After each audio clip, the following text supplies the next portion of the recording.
blockers. Most of your mood stabilizers will reduce neuronal excitivity. What did mood stabilizers do before we use them in psychiatry?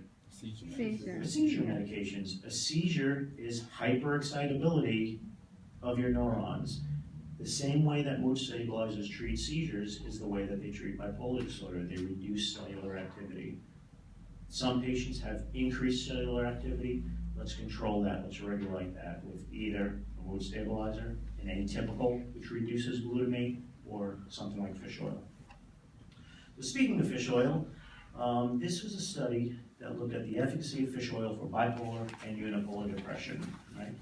You'll notice some studies it worked, some studies it didn't work. The trick was your EPA, your percentage of EPA. If you had more EPA compared to DHA, it was effective at treating depression. Okay, so this is one of the recommendations we have on our panel. If you have a calcium or a sodium channel variant, we put omega-3 fatty acids as a therapeutic option. Omega-3s not only reduce inflammation, they block ion channels. In fact, at high doses, they can cause arrhythmias because they block too many potassium channels. So omega-3s. Lamotrigine, same type of thing. So there's some mixed data on lamotrigine, but here's a meta-analysis showing that lamotrigine was effective augmentation in treating bipolar depression. Lithium we talked about, again, effective augmentation. In fact, lithium augments tricyclics the best. All right, atypical augmentation. What do you guys think about atypicals? Love them, hate them? So they work, right? They're used for everything at this point. Schizophrenia, depression augmentation, bipolar depression, autism. I don't know if they're approved for ADD, but they are certainly used in ADHD, I should say. So this is a meta-analysis looking at atypicals to augment antidepressants. They work. Here's another one. Atypicals to augment antidepressants. They work. Effect size was 50%. Right, so you respond 50% better if you add an atypical to your SSRI or SNRI. What's the problem with atypicals? Yeah, metabolic syndrome is one of the big problems. It causes a lot of weight gain, a lot of glucose disturbance, triglyceride disturbance. So it would be a good idea if you can isolate those patients who are at highest risk for weight gain ahead of time. Okay, look at Risperdal. You know, if you give a kid, treatment-naive kid Risperdal, look how many of them gain up to 14% of body weight. Okay, look at this, over 21% body weight. You know, this is Risperdal. Something like Zyprexa, you can see 70, 80 pounds in 1 year. Something like Latuda, pretty low risk. Acenapine, pretty low risk. But many of the atypicals can cause weight gain. So there's two genes that you can look at which will tell you who are at the greatest risk for this weight gain. Serotonin 2C and MC4R. Speaking of Stephen Saul, like we did before, I stole these from him. Don't tell him. We recognize. Yeah, he's a rich, powerful man. He would crush me like a bug if he knew I was stealing these. But anyway, his name's up there somewhere, so. So this is Clozaril, this is Zyprexa. These drugs cause a lot of weight gain. What's one of the receptors that they block? Serotonin 2C, serotonin 2C. Here's mirtazapine. Mirtazapine causes some weight gain? Yeah. Yep. It blocks serotonin 2C. So the drugs that have a high binding affinity for serotonin 2C are the ones that cause the most weight gain.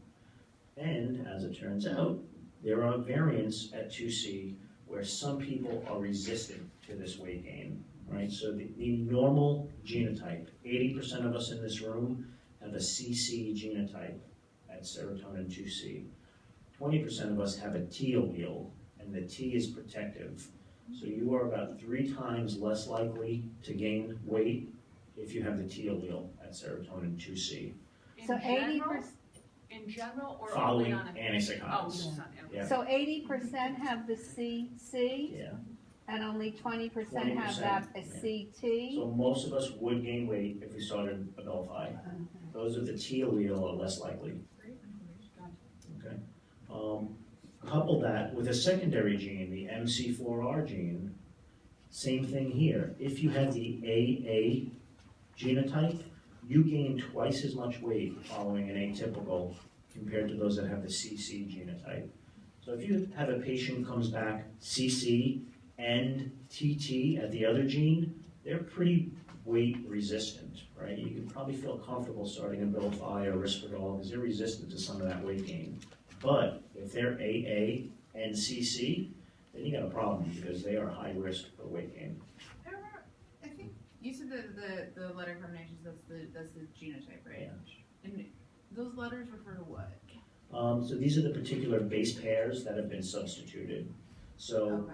for this gene, most of us have a C from mom and a C from dad. Our genotype would be CC, That's the most common. most common. Okay. But if mom happens to give you a T, then your genotype would be CT, and that's the protective allele. Having at least one copy of the T allele is protective. Oh, just Having one two copy. copies is even better. Okay, so just one copy. Yeah. So you're looking at the particular alleles in particular places. Yeah, so what those letters just represent the base pair that's been changed. Got it.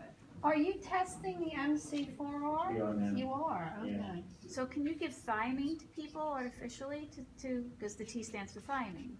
No. Adenine, guanine, no, I mean, I don't know if that would, no, I mean, it's just a substitution of that base pair. Adding it isn't gonna change your genetics.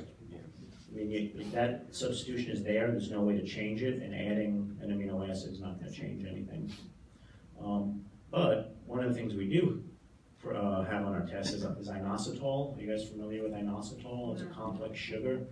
Inositol is shown to offset some of the weight gain in these high-risk patients. It's not a new, It's over the counter. It's a powder, and if you use 4 grams a day, it can cause about a 1 to 2 point decrease in BMI. what's it called? Everybody's like, I'm gonna get me some of this.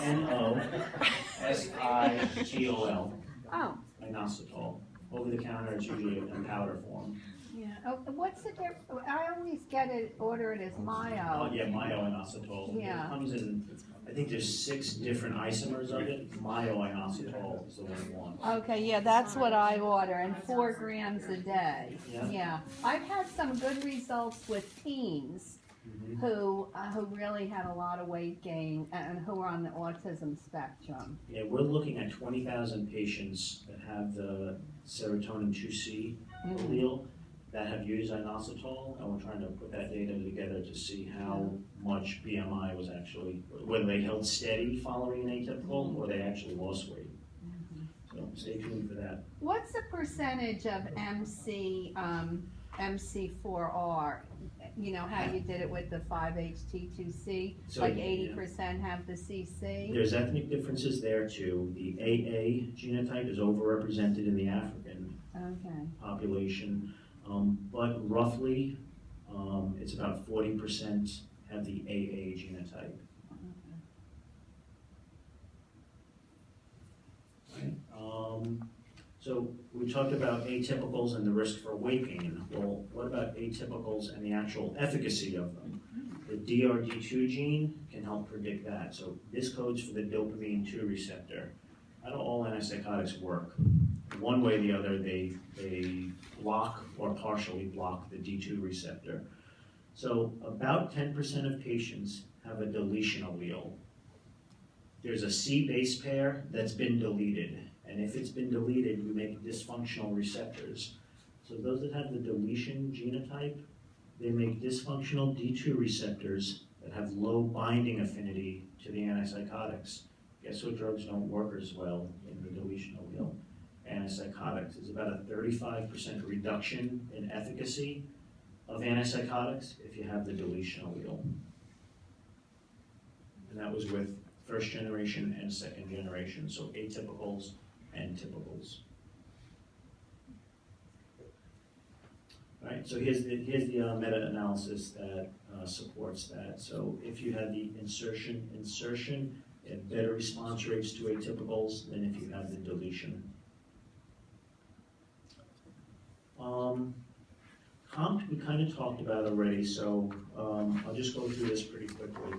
if you have high activity, so here's the comp gene, it breaks down dopamine, right?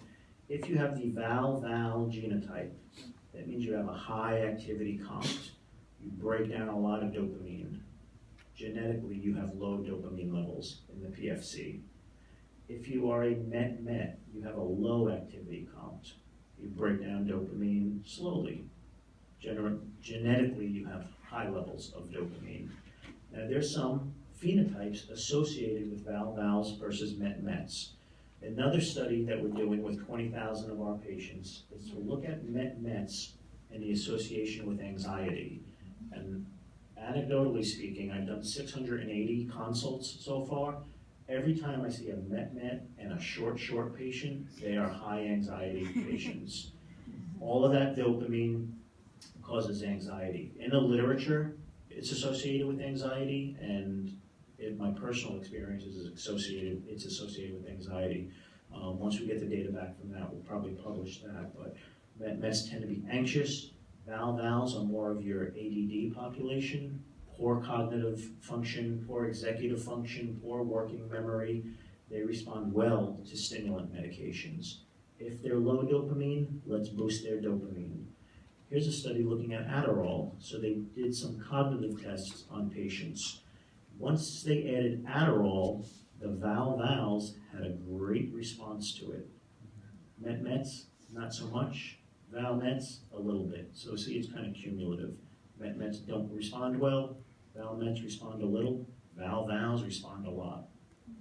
And how much Wellbutrin would you need to hit the target? Yeah, so they did the same study with methylphenidate, and I forget the doses of methylphenidate that they used. Wellbutrin has not been specifically studied with the COMT gene, but we know methylphenidate works, and we know Wellbutrin is essentially methylphenidate. So when I do consults, I'll recommend Wellbutrin for those that have the Val-Val genotype. All right, and again, lots of COMT. Val-Val, you have lots of COMT and low dopamine. MET-MET, you have a little bit of COMT and high dopamine. These guys respond best to stimulants. These guys respond the worst to stimulants. And in many cases, it's just adding a stimulant to a MET-MET just worsens anxiety, makes them irritable, makes them hostile. We're publishing a case report, hopefully within the next month or so, which was a kid that was on Vyvanse and Wellbutrin, right? He was loaded up on dopaminergic agents for like 2 years, and his parents kept saying, this kid's all over the place, he's beating up kids at school, I can't control him. They did the test, turns out he was MET-MET. They removed the Vyvanse, removed the Wellbutrin, and all the irritability and hostility went away. So stay tuned for that. Yeah. With the Val-Val